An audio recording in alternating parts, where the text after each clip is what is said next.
एक छोटे से गांव में जहां ठंड में लोग लकड़ी के अलाव से गर्मी लेते थे, वहां एक गरीब आदमी रामू का घर था।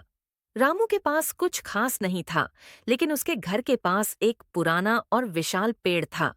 उस पेड़ ने रामू को कई सालों से छाया, फल और लकड़ी दी थी। रामू इसे अपना पेड़ घर कहता था, क्योंकि वह ठंड, गर्मी और बरसात में उसकी सबसे बड़ी ढाल था।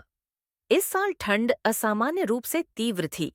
रामू के पास पर्याप्त कंबल नहीं थे, लेकिन उसने पेड़ की लकड़ियों को जलाकर अपने परिवार को गर्म रखने की योजना बनाई।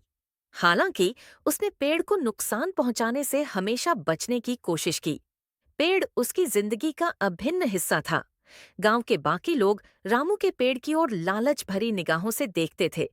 उनमें से कुछ ने उसे लकड़ी बेचने का सुझाव दिया, लेकिन रामू ने साफ मना कर दिया। यह पेड़ मेरा घर है, मैं इसे कभी नहीं काटूंगा, रामू ने कहा। एक रात जब ठंड अपने चरम पर थी, एक अमीर जमींदार के नौकर ने रामू के पेड़ से लकड़ी चुराने की कोशिश की। रामू ने उसे पकड़ लिया और समझाया, यह पेड़ सिर्फ मेरी संपत्ति नहीं है, यह पूरे गांव का सहारा है। अगर इसे काट दोगे तो यह पेड़ अपने सारे जीवों की तरह मर जाएगा।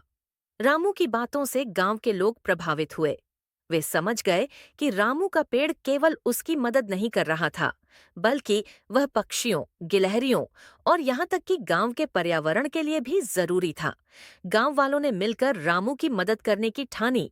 कुछ ने उसे कंबल दिए, तो कुछ ने लकड़ियां साझा की। ठंड के खत्म होने तक रामू का पेड़ और भी मजबूत हो गया, क्योंकि अब गांव का हर आदमी उसकी रक्षा के लिए तैयार था।